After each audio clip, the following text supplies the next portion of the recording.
बिस्मिल्लाहिर्रहमानिर्रहीम, अस्सलाम वालेकुम, hello everyone, I hope you all are doing well. आज का जो हमारा टॉपिक है that's from literary theory, feminism. कि फेमिनिज़म का क्या कंसेप्ट है लिटरेरी थीरी में। फेमिनिज़म के हमारे पास 4 वेव्स हैं और एक मूवमेंट स्टार्ट हुई थी मी टू के नाम से। सो इसमें और भी हम इम्पोर्टेंट पॉइंट्स डिस्कस करेंगे जो फेमिनिज़म से रिलेटेड है, फेमिनिस्ट थीरी है क्या। ये सारी चीज़ें हम इस वीडियो में देखेंगे। वीडियो बहुत ही इंटरेस्टिंग वीडियो होगी। आई होप आपको वीडियो पसंद आएगी। बढ़ते हैं अपने टॉपिक की तरफ। सबसे पहले बात करते हैं फेमिनिज़म या feminist literary theory. It was not an easy task to convince the patriarchal society to give women the same rights and opportunities as men. Women struggled for ages and have been fighting for almost a century for their rights. The term feminism highlights their oppression, and this term has been used in every campaign that calls to abolish women's suffrage during the last decade of the 19th century. Feminism is one of the most influential movements and dynamic philosophies in history, for it made an impact on literary works, politics, and all aspects of society. It started before the 1960s with major literary works such as Mary Wollstonecraft's A Vindication of the Rights of Women, Oliver Schreiner's Women and Labor, Virginia Woolf's A Room of One's Own, and Simon de Beauvoir's The Second Sex. So, जब भी हम feminism और feminist literary theory की बात करते हैं तो obviously हम जो है पेट्रियार्कल सोसाइटी की बात करेंगे। तो इन लाइंस का मतलब ये है कि जो पेट्रियार्कल माशरा, जो पेट्रियार्कल सोसाइटी को औरतों को मींस मर्दों के बराबर हुकूक और मौके देने पर राज़ी करना कोई आसान काम नहीं था। ख़वातीन ने सदियों से जद्दोजहद की और तकरीबन 1 सदी से अपने हकूक़ के लिए जद्दोजहद कर रही है, मींस स्ट्रगल कर रही है।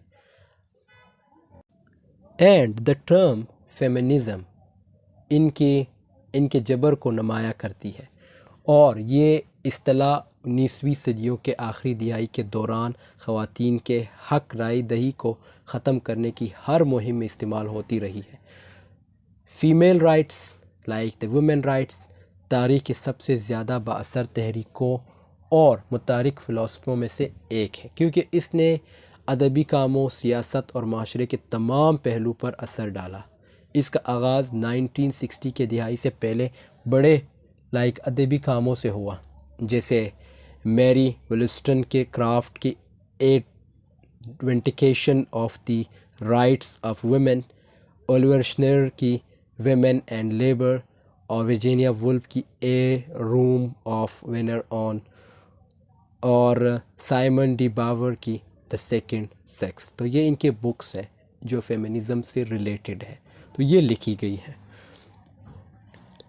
नेक्स्ट लाइन में हम बात करेंगे फेमिनिस्ट थीरी के। Feminist theory explore gender inequality, aiming to understand its roots and nature in sociology. Feminism is a key conflict theory which argues that society is in continuous conflict due to the inequalities between men and women. Feminist literary criticism explores the social relations and roles of men and women. This form of literary criticism draws on the ideas of feminist theory to critique literature, considering how literature portrays and is influenced by patriarchal narratives. तो इन lines का मतलब ये है, मतलब feminist theory का मतलब ये है कि जो फेमिनिस्ट जो थीरी है वो एक्सप्लोर करता है जेंडर इनइक्वलिटी को, मींस उसको तलाश करता है, जिसका मकसद इसकी जड़ों और फितरत को समझना है। समझियात में हकूक़ फ़ीमेल राइट्स एक कलीदी तनाज़ात का नज़रिया है जो ये दलील देता है, मींस ये आर्गूमेंट्स देता है कि माशरा मर्दों और औरतों के दरमियान अदम मुसावात की वजह से मुसलसल तनाज़ात का शिकार है। फ़ीमेल राइट्स के अदबी तनकीद मर्दों और औरतों के समाजी रिश्तों और किरदारों की खोज करती है, और फेमिनिस्ट थीरी की ये शक्ल हकूक़ फ़ीमेल राइट्स के नज़रियात को तनकीदी अदब की तरफ खींचती है, इस बात पर गौर करते हुए कि अदब किस तरह पेश करता है और पेट्रियार्कल सोसाइटी से मुतासिर होता है। अदब से मुराद लिटरेचर, कि लिटरेचर किस तरह से जो है पेश करता है और जो पेट्रियार्कल सोसाइटी है वो किस तरह जो है इन्फ्लुएंस होती है। अब यहाँ पे हम वेव्स की बात करेंगे और ये बहुत इम्पॉर्टेंट है। क्वेश्चन पूछे जा सकते हैं कि जो फेमिनिस्ट वेव्स है उनके बारे में आप क्या जानते हो। हमारे पास 4 वेव्स है, सो ये हम वन बाय वन डिस्कस करेंगे। जो फर्स्ट वेव है that's like feminism can be described in a series of waves. तो ये आप लोग पढ़ लीजिएगा, मैं यहाँ पे जस्ट एक्सप्लेनेशन करूँगा, जो इम्पोर्टेंट वर्ड है उसके बारे में बताऊँगा कि इसका मतलब क्या है। कि जो फेमिनिज़म है उनको लहरों की एक सीरीज़ में बयान किया जा सकता है। यहाँ जिस चीज़ पर बहस की गई है वो 2 जिन्सों के दरमियान फ़र्क की नौइयत, सकाफ़ती अलामतों और जो जेंडर्स अलामती और मादी के अमल के दरमियान तल्लुक़ और जो पेट्रियार्कल निज़ाम है उसकी लाशोरी जो है उसकी रिप्रोडक्शन के बारे में बताया गया है। अब जो फर्स्ट वेव है वो इसकी जो पहली लहर मींस जो फेमिनिज़म की पहली लहर first wave obviously that was started from 19 और 20 सदियों में इसमें शुरू हुआ था। अमेरिका और बरतानिया में जो फ़ीमेल थी उनके लिए बराबरी और जायदाद के हकूक़ के लिए जुदहद के तौर पर हकूक़ राय दही ग्रुपों में और कारकुन तंजीमों के ज़रिए शुरू हुई। इन हकूक़ जो फ़ीमेल राइट्स थे इन्होंने शादियों के ख़िलाफ़ और सियासी और माशी मसावत के लिए जद्दोजहद की। मतलब जो इनके साथ इनइक्वलिटी होती थी उसके बारे में ये लोग एहतजाज करते आ रहे हैं। और ये कब स्टार्ट हुई थी, ये डेट याद रखी 19 और 20 सेंचुरी के बीच में। An important text of the first wave is Virginia Woolf's room once. अब यहाँ पे कुछ चीज़ें इंपॉर्टेंट हैं, जो इम्पोर्टेंट राइटर्स हैं उनके बारे में बताया गया और उनके वर्क के बारे में बताया गया। तो इसमें ये बताया गया है कि किस तरह जो शेक्सपियर की एक सिस्टर थी उसको भी जो है काम से रोका गया था, मींस प्रिवेंट किया गया था, बाज रखा गया था। तो ये सारी चीज़ें जो है इस चीज़ में डिस्कस की गई, इस पैराग्राफ में डिस्कस की गई। वर्जीनिया वुल्फ ने जो एक बुक लिखी थी अ रूम ऑफ वंस ओन, और इसी तरह जो दूसरे राइटर्स हैं उन्होंने भी कुछ वर्क्स लिखे थे फ़ीमेल के राइट्स में। और एक एग्जांपल जो यहाँ पे इन्होंने पुट की वो शेक्सपियर की सिस्टर के बारे में कि उसको भी जो है रोका गया था। तो ये चीज़ इस स्लाइड में डिस्कस की गई है। तो ये था फर्स्ट वेव के बारे में जो 19 और 20 सेंचुरी के बीच में स्टार्ट हुआ था। और इस तरह ये जो था फिर चलता आ रहा है जिसमें इनइक्वलिटी की बात की गई है। और साथ में कुछ इंपॉर्टेंट वर्क्स, ये नाम जो है बहुत ज़रूरी है इनको याद रखना और किस किस राइटर्स ने लिखे हैं। और ये शेक्सपियर की सिस्टर के एग्जांपल बहुत ज़रूरी है फ़र्स्ट वेव में। तो ये सारी चीज़ें जो हैं आप डिस्कस कर सकते हैं अगर फर्स्ट वेव पे क्वेश्चन आ जाए। अब बढ़ते हैं सेकंड वेव के बारे में कि सेकंड वेव में क्या है। सेकंड वेव में क्या कहा गया है, like the second wave of feminism in the 1960s and 70s। तो इस पूरे पैराग्राफ का मतलब ये है कि तो जो सेकंड वेव है इसकी डेट जो है 1960s और 70s के दिहाइयों में, लाइक सदियों के उसमें स्टार्ट हुआ था, जिसमें अगेन फ़ीमेल के राइट्स के बारे में बताया गया है कि औरतों की सकाफ़ती शनाख्त की तामीर में जो पेट्रियार्कल निज़ाम है उसकी तनकीद की खसूसियत थी। मतलब साइमन द बाउड ने द सेकंड सेक्स 1949 में मशहूर तौर पे कहा था कि कोई पैदा नहीं होता बल्कि औरत बन जाता है। एक ऐसा बयान जो इस हकीकत को उजागर करता है, इस हकीकत को जो है उबारता है कि ख़वातीन को हमेशा दूसरों की तौर पर बयान किया गया है, मींस कमी, मनफी, जिन पर फ्राइड ने आज़ू तनासल की हसद को मंसूब किया गया है। ये एक वर्ड यहाँ पे मेंशन किया गया है जो इनसे इनको डिस्क्रिमिनेट करने के लिए ये वर्ड्स यूज़ किए जाते थे। ये जो वर्ड है पेनिस एनवे, सो ये वर्ड इनके लिए यूज़ किया जाता था जर्मन ख़वातीन की नफ्सियाती नशोनुमा के हवाले से सेगमेंट फ्रॉइड का नज़रिया एक मरहला है जिसमें नौजवान लड़कियों को ये एहसास होने पर परेशानी का सामना करना पड़ता है कि इनके पास जो है पेनिस तनासल नहीं है। तो ये चीज़ें जो है इनको डिस्क्रिमिनेट करने के लिए यूज़ किए जाते थे। मतलब इनके पास इतनी पावर नहीं है कि मेल जो है वो ज़्यादा डोमिनेंट है, patriarchal society that's more important. तो ये सारी चीज़ें जो है इनके अगेंस्ट यूज़ की गई है। सो ये इम्पॉर्टेंट पॉइंट्स है, ये आप लोग लिख सकते हैं सेकंड वेव में। अब इन लाइंस में क्या कहता है, जो सेकंड वेव के बारे में क्या कहा गया है इन लाइंस में। फ्रॉइड ने इस एहसास को बालिग जो मैच्योर ख़वातीन की जिनसियत के तरफ मुंतकिली के सिलसिले में एक अहम लम्हा समझा।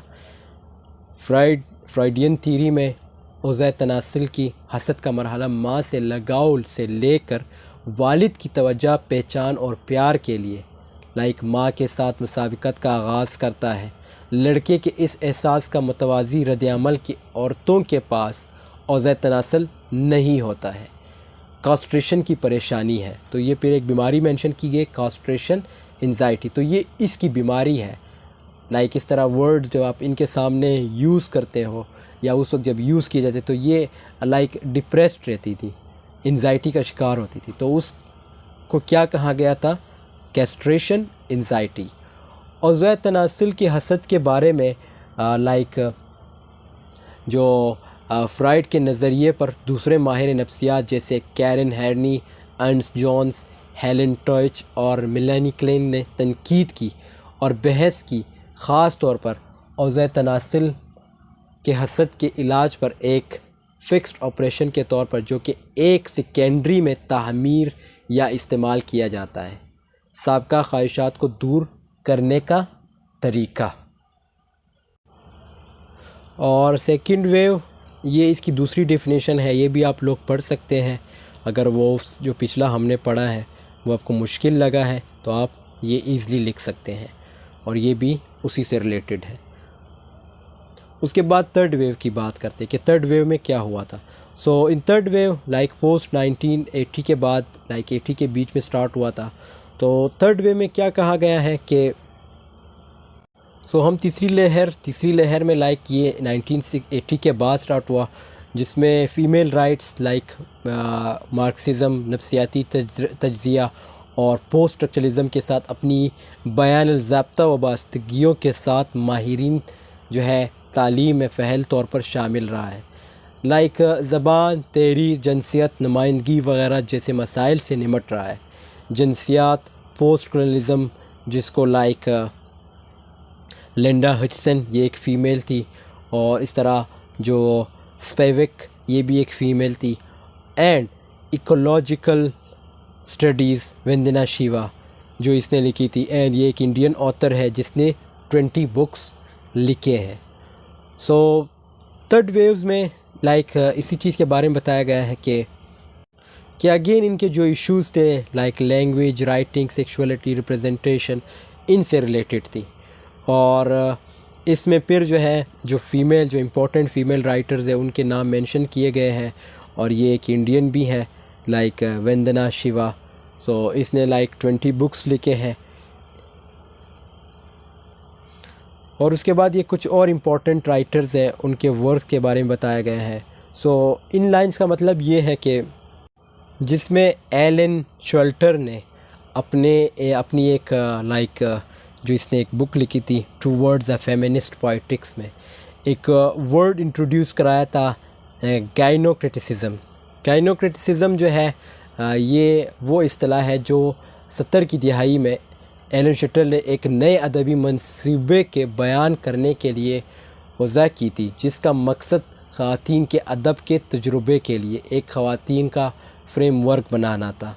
ख़वातीन लिखकारियों के तारीख़ी मुताले को एक अलग अदबी रिवायत के तौर पर वसअत देकर गाइनोक्रिटिक्स ने अदबी तख्लीक की मर्द मॉडल्स को तब्दील करने के लिए ख़वातीन के तजुर्बे के मुताले की बुनियाद पर नए मॉडल्स तैयार करने की कोशिश की, और इसलिए इलाके का नक्शा पहले की अदबी तनकीदियों में तलाश नहीं किया गया, और गाइनोटेक्स्ट फ़ॉर ख़वातीन, फ़ॉर फ़ीमेल, जिसमें इस पर तनकीद ख़वातीन की तरफ से जो गैर फ़ाल सारिफ़ीन है, बल्कि मानी के फ़ाल पर जो प्रोड्यूसर्स हैं उनके बारे में।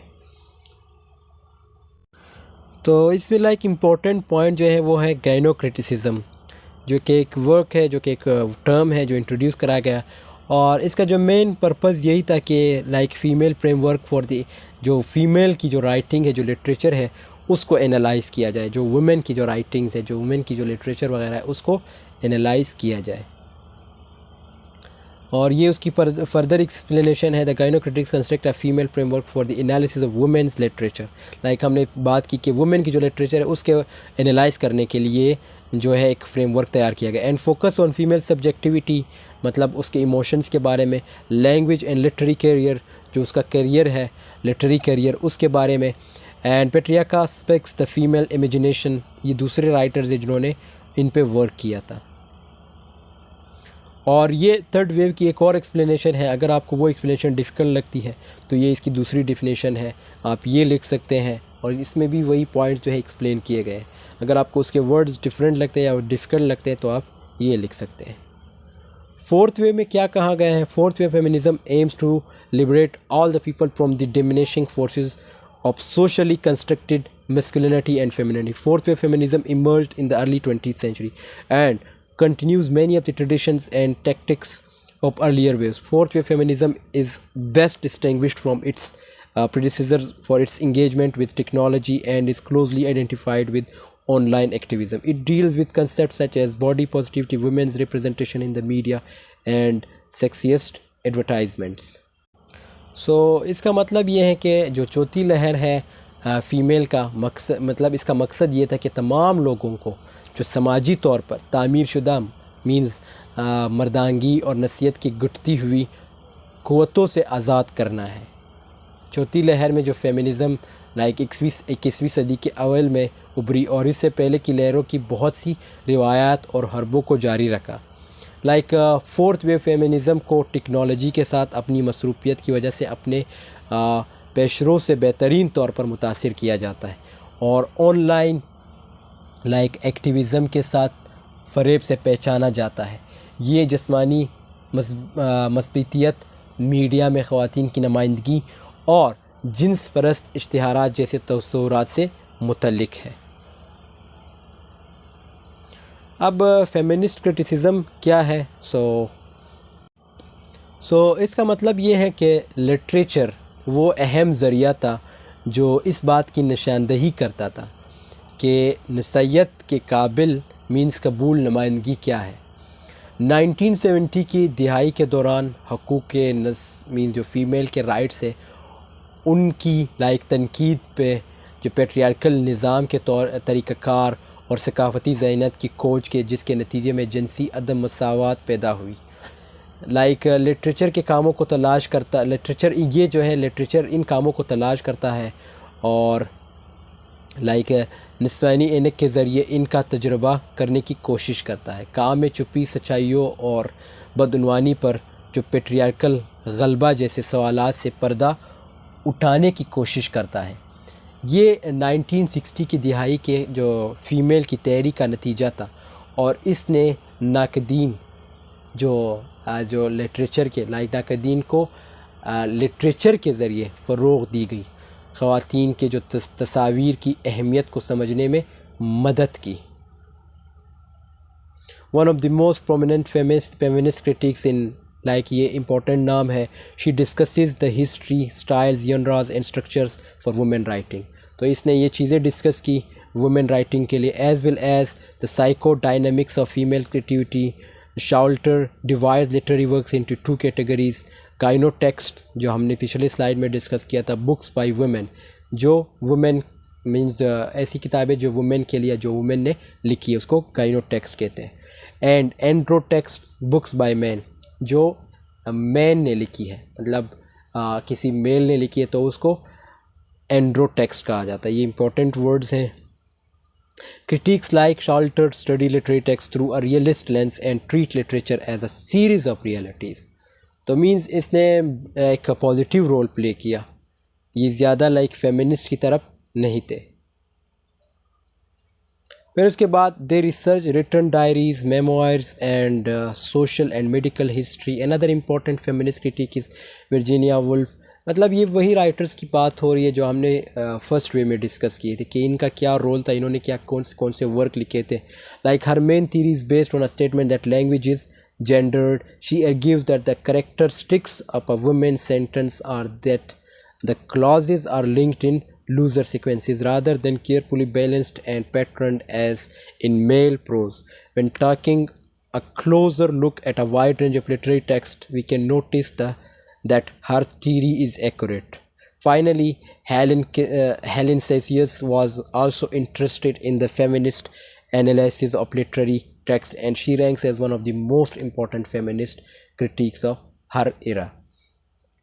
तो इसका मतलब ये है कि जो वर्जीनिया वुल्फ थी या जो हेलेन सेक्सियस थी, इनका कहना ये था कि पहले बात करते हैं वर्जीनिया वुल्फ की। वर्जीनिया वुल्फ इसका बुनियादी नज़रिया इस बयान पर मबनी है कि जो ज़बान है वो जेंडर्ड है, वो इस्तदाल करती है कि ख़वातीन के जुमले की खसूसियत ये है और जो कि शकी मर्दाना नसर की तरह एहतियात से मुतवाज़िन और नमूनादार होने के बजाय डीले अंदाज में मुंसलिक है।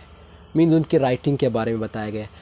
और उसके बाद लिटरेचर के एक वसी रेंज पर गहरी नज़र डालते वक्त हम देख सकते हैं कि इसका नज़रिया दुरुस्त है। आपने देखा होगा जो फ़ीमेल लिखती है उसके राइटिंग स्टाइल डिफरेंट होती है, और इस तरह जो मेल लिखता है उसका राइटिंग स्टाइल भी डिफरेंट होता है। जो फ़ीमेल होती हैं वो स्मूथ वर्ड्स यूज़ करती हैं, लाइक हार्श वर्ड्स यूज़ नहीं करती, लेकिन जो मेल होता है वो कुछ ऐसे वर्ड्स यूज़ करते हैं जो हार्ड टाइप वर्ड्स यूज़ करते हैं अपने राइटिंग में। और उसके बाद हम बात करते हैं हेलेन सेक्सियस को।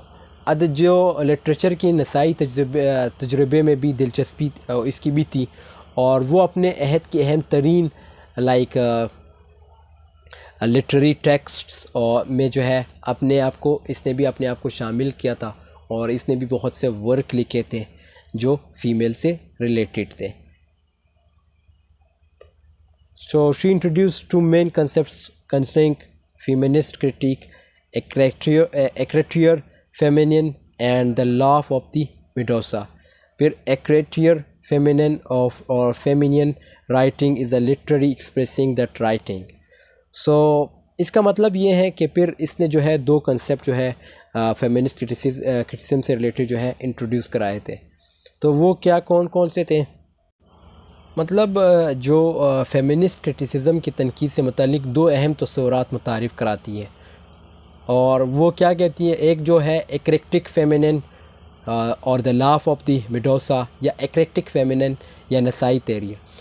एक नज़रिया ये है जो इस बात का इजहार करता है कि तहरीर जो है ख़वातीन की फ़िज़ियोलॉजी के पैदावार है, जिसे ख़वातीन को अपनी तहरीर में मनाना चाहिए और फ़ीमेल को अपने जिस्म के ज़रिए लिखना चाहिए, और ऐसी ज़बान ईजाद करनी चाहिए जो ख़ामोशी के तस्वुर पर हंसते हुए क्लासों या असूलों ज़ाब्तों और इस तरह ज़ाब्तों को बर्बाद कर देगी।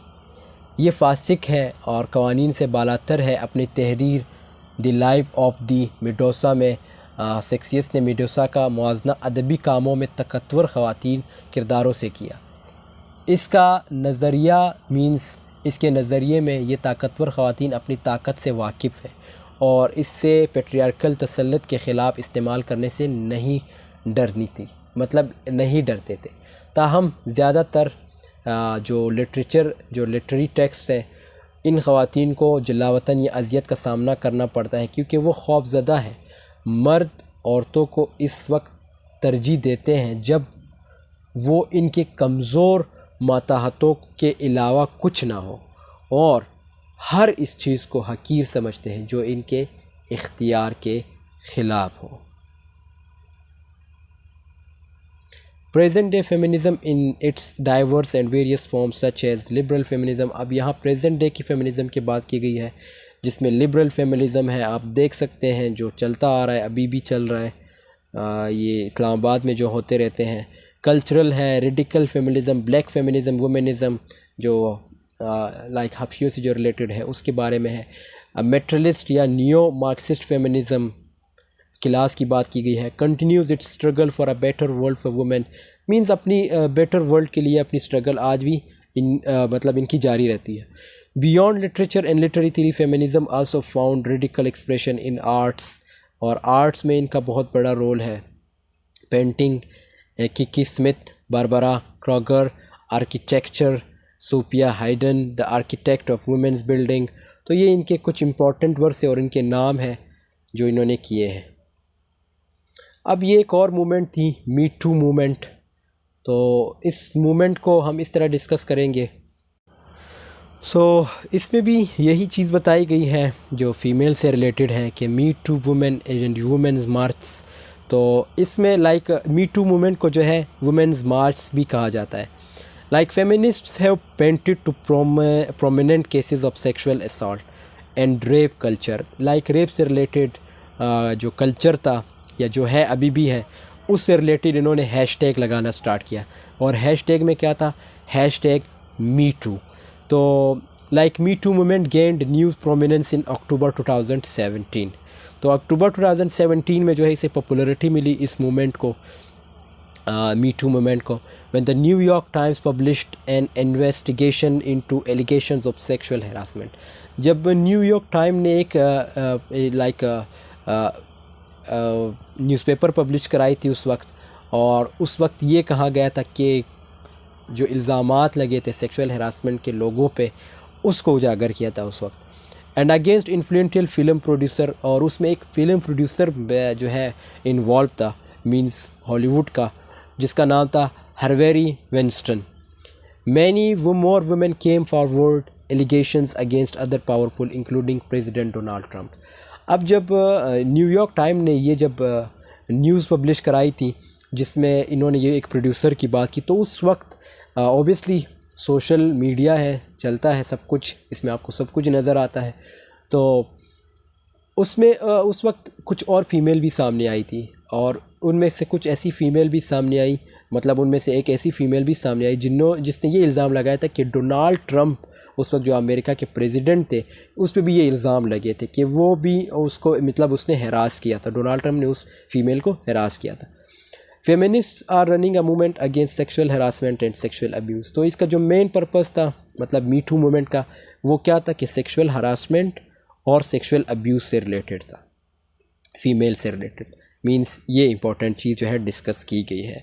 बाकी ये जो है और भी इंपॉर्टेंट है, like book list section studies and the general reader will be better able to appreciate the links between literature and real world issues of gender discrimination, abuse and harassment, जो अभी हमने डिस्कस किए।